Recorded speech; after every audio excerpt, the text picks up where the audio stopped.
Tá bem. A Isadora vai apresentar, então, a comunicação intitulada Narrativas Arturianas como Recursos Políticos nas Fronteiras do Império Angevino, séculos XII e XIII. Só fazer mais um comentário, né, que eu tinha falado um pouco antes, a respeito do espaço final, né, para a gente fazer as perguntas. Ele é importante fazer as perguntas e responder, né, com a voz da gente, né, porque depois as comunicações vão ser salvas para ficar no Spotify.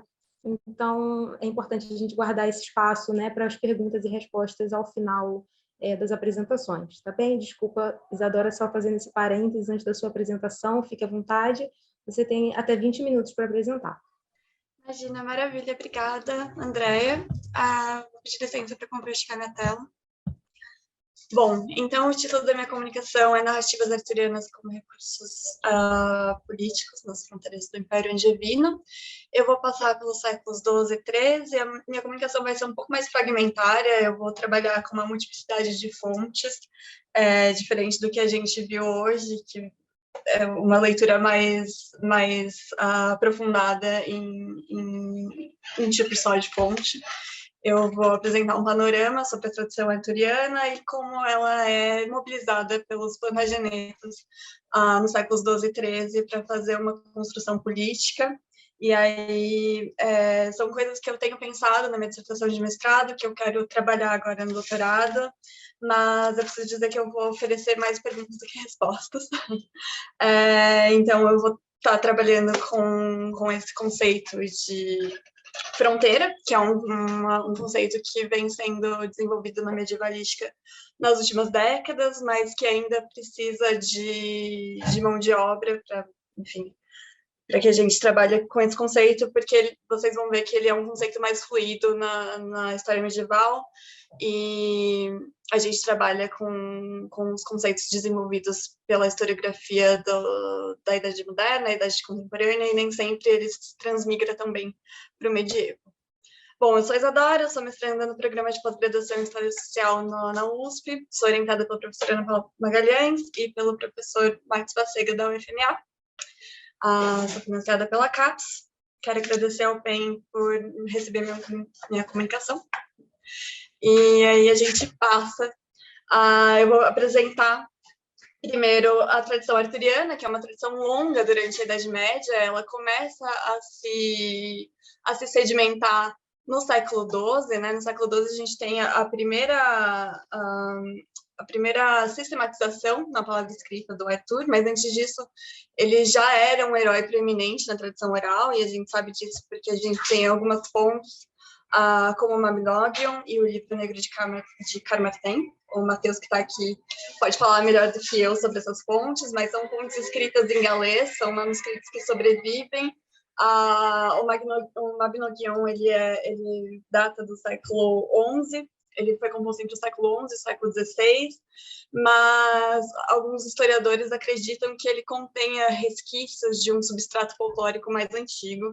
Então, a gente tem aí as primeiras sistematizações do Arthur na palavra escrita, relembrando aí essa tradição oral.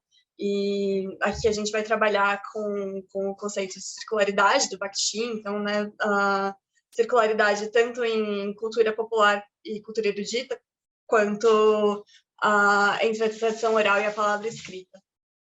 O Livro Negro de Carmarthen, ele é um manuscrito que é chamado assim por causa da sua capa, né, que é negra.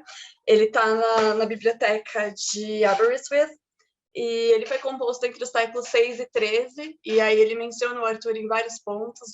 Eu trouxe um trecho aqui dele para vocês. Então, ele é anterior ao século XII, e ele também tem muitos resquícios desse substrato folclórico sobre o Arthur. O que acontece no século XI, a gente vai ter a conquista normanda da Inglaterra, né? Então, isso vai ser um ponto nodal para a gente aqui. E aí, a partir desse ponto da conquista normanda da Inglaterra, a gente começa a ter uma nova leva de produções cronísticas que mencionam o Arthur. Então, uma nova leva de cronistas que atuam aí nas Ilhas Britânicas e que vão falar sobre o Arthur. E aqui, notavelmente, eu destaco o Geoffrey de Monmouth, que escreve entre 1132 e 1136 a história Regnum-Britanniae, a história dos reis da Bretanha.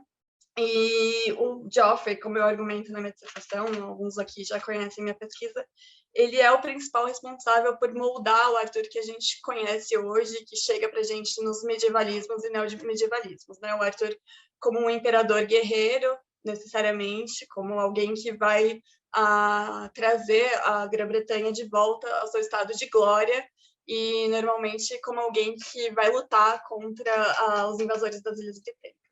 Então, no caso aqui, nos séculos XII e nos séculos XIII, isso é muito apropriado no contexto de conquista, porque a gente tem uma nova leva de normandos que desembarca nas ilhas e que vai criando uma série de tensões entre os habitantes que já estavam lá, e aqui eu não falo apenas dos povos que a gente chama de celtas, entre muitas aspas, mas, enfim, as Ilhas Britânicas sofrem sucessivas vagas de conquistas, né? Então, quando os normandos chegam, a gente está falando de uma mistura de anglos, saxões, os daneses, e, enfim, o Arthur ele surge como essa figura que tem o papel de lutar contra os invasores em todas essas vagas de invasões. E aqui nos séculos XII e XIII a gente aponta os normandos, e isso vai nortear aqui a minha comunicação, porque os Plantagenetas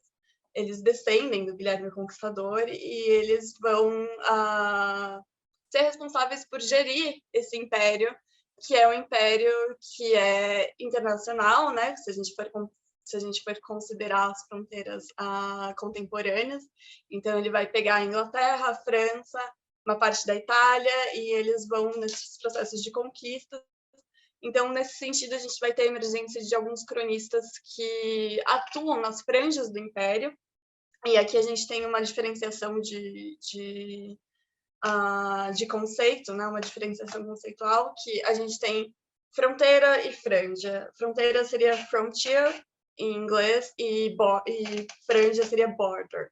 Então, a fronteira, ela vai funcionar um pouco como lugares de troca cultural, né? Principalmente aqui,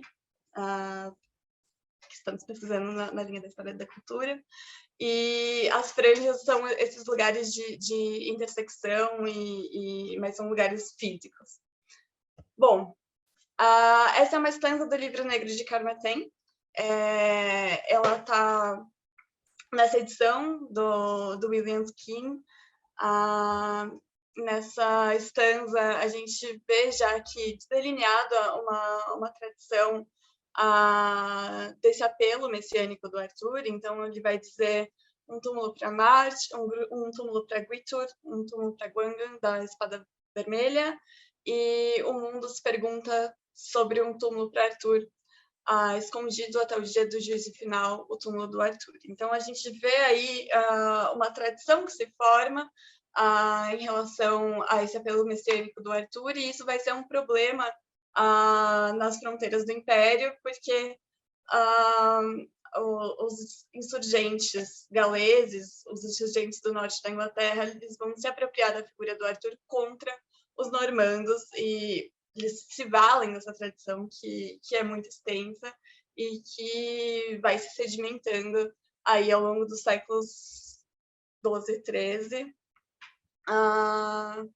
Aqui é um outro cronista que eu trago para vocês, que é o Geraldo de Gales, e eu trouxe o Geraldo porque, para mim, ele é um estudo de caso sobre atores de fronteira, porque o Geraldo, ele é um cronista galês, ele passou a maior parte da sua vida a serviço da corte plantageneta, a serviço do Henrique II, mas ele é filho de um cavaleiro normando, né? Ele nasceu na fortaleza de Manorbier, mas ele é filho também de uma princesa galesa. Então, o bisavô dele foi um dos últimos reis galeses que resistiram à invasão normanda, que lutou em 1066. Então, ele por excelência está neste lugar de fronteiras e de encontros que vão se dando com a conquista, né? Com a conquista normanda. Então, isso se traduz na obra dele, ele tem posições muito ambivalentes em relação às Plantagenetas, em relação à vida na corte, e em relação aos espaços ali de fronteira, aos espaços das Ilhas Britânicas. Então, ele atuou como diplomata a serviço da corte durante um tempo. Ele tem um livro de viagens por Gales, pela Irlanda. Então, ele é necessariamente o que conceitualmente a gente chama de um ator de fronteira, que está ali agindo como um mediador e agindo como uma figura de transição entre uma coisa e outra.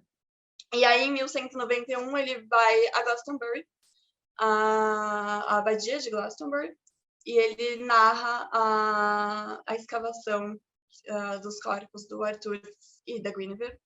E esse é um evento que carrega uma carga política muito, muito demarcada, porque, como a gente viu, a tradição do apelo messiânico do Arthur foi se sedimentando e encontrar um túmulo para o Arthur se torna uma necessidade para os Plantagenetas. Então, ele, enquanto um ator de fronteira, vai narrar essa escavação, e ela tem uma carga política bem grande. Então, ele fala que, embora lendas fossem fabricadas com um tom fantástico sobre sua morte, que ele, na verdade, não teria sofrido a morte, mas teria sido, de alguma maneira, levado por algum espírito para um lugar distante.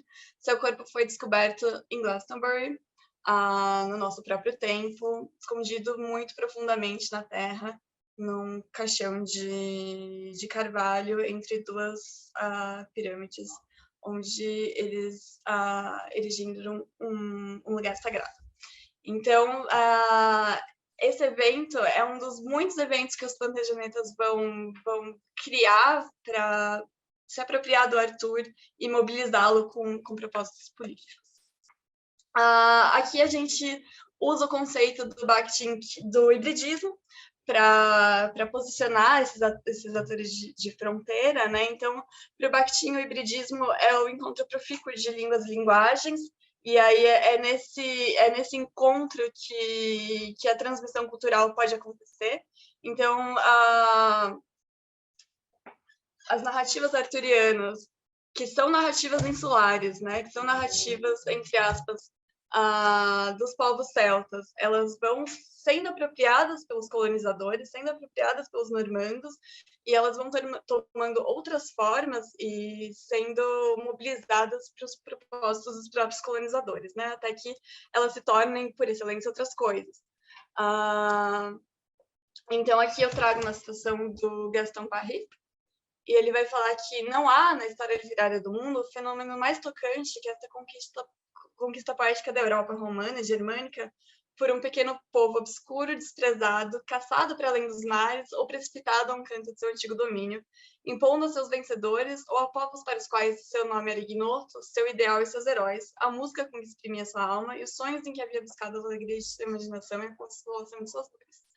Então, é bem este movimento, né, que o Gaston Parry tá narrando.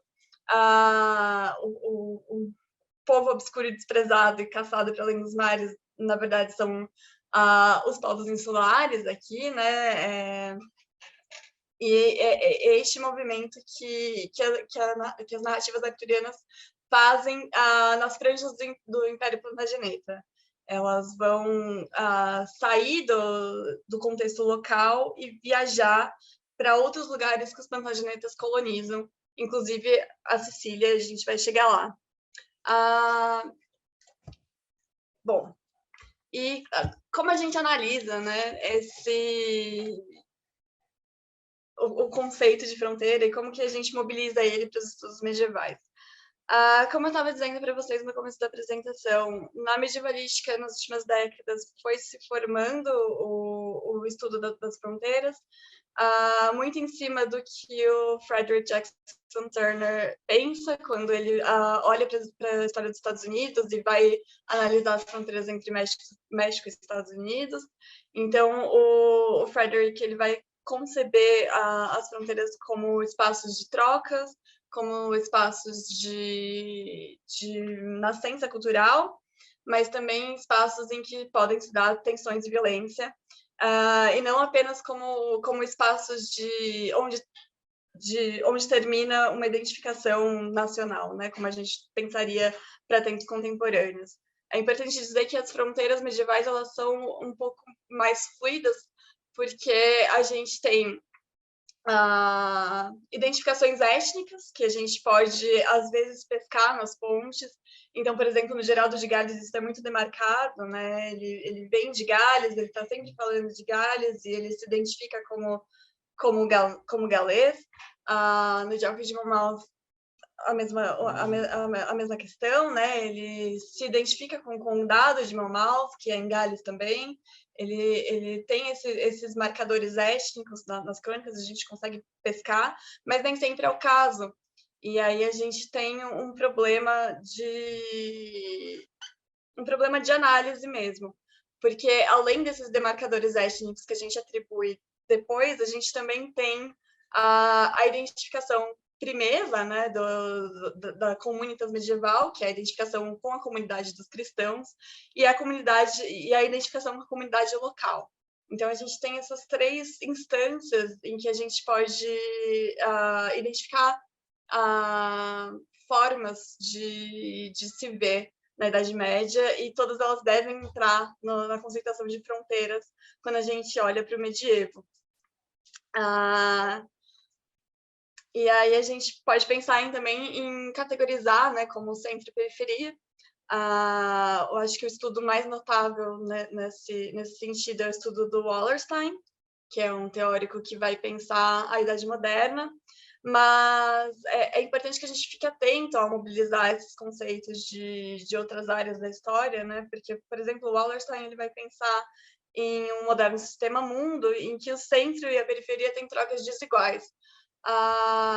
E, por natureza, regidos por dinâmicas de violência. Eu acho que as fronteiras medievais são um pouco mais fluidas, a gente pode pensar na circularidade mesmo do Bakhtin, em coisas que vão e vêm em trocas, e, enfim, eu acho que é legal pensar as categorias de centro e periferia, mas com bastante nuances. Bom, agora eu passo para os estudos de caso, né? Eu trouxe dois casos em que os Plantagenetas efetivamente mobilizam a tradição arturiana e enfim, vão utilizar a figura do Arthur para seus próprios propósitos. Então, o primeiro é a exumação em Glastonbury, que o Geraldo vai narrar, né, que eu trouxe para vocês. Então, a gente tem essa necessidade de encontrar um túmulo para o Arthur, e em 1191 os monges de Glastonbury vão efetivamente cavar um buraco no perímetro da abadia e vão encontrar dois corpos que supostamente pertencem ao rei Arthur e à rainha Guinevere. E, bom, por que isso acontece, né? Supostamente o Henrique II teria sabido da localização dos corpos a partir de uma dica de um bardo britânico, de um bardo bretão. E aí ele ordena que isso seja feito, e ele manda o Geraldo de Gales até lá para que isso seja narrado. Isso é uma ritualização da tradição arturiana, né? Uma ritualização do mito. Ela passa uma mensagem, lembrando que toda a comunicação pública na Idade Média é feita através das ritualizações. Então, isso essa performance, esse espetáculo da escavação, ele é feito para que os Plantagenetas possam se apropriar do Arthur e dizer: olha, o Arthur não está morto, ele não vai voltar, e a gente tem um corpo, e você pode visitar o corpo, você pode adorar o corpo, né? A gente vai ver que os objetos e os resquícios arturianos, os resquícios atribuídos a Arthur, eles ganham status praticamente de relíquias de santos. Então, essa é a mensagem que o Henrique II, na verdade, já era o Ricardo Coração de Leão, né? O Henrique II morre em 1189, em 1191 já é o Ricardo Coração de Leão, mas ele continua essa empreitada do pai, do Henrique II. Essa é a mensagem que ele quer passar, né? De que o Arthur não vai voltar e que ele está morto. E isso é utilizado para reforçar a presença dos Plantagenetas nas fronteiras do Império, nessas fronteiras que são mais turbulentas, né? Lembrando que a gente tem um monte de revoltas estourando no século XII, principalmente envolvendo Gales. Então, alguns líderes desse tipo de revolta reivindicavam Arthur, e era importante para os Plantagenetas demarcar que o Arthur não tinha morrido de verdade, que ele tinha morrido de verdade, que ele não retornaria. O segundo estudo de caso que eu trago, também envolvendo Ricardo Coração de Leão no século XII, é uma querela diplomática que o Ricardo Coração de Leão enfrenta quando ele está no seu caminho para a Terceira Cruzada.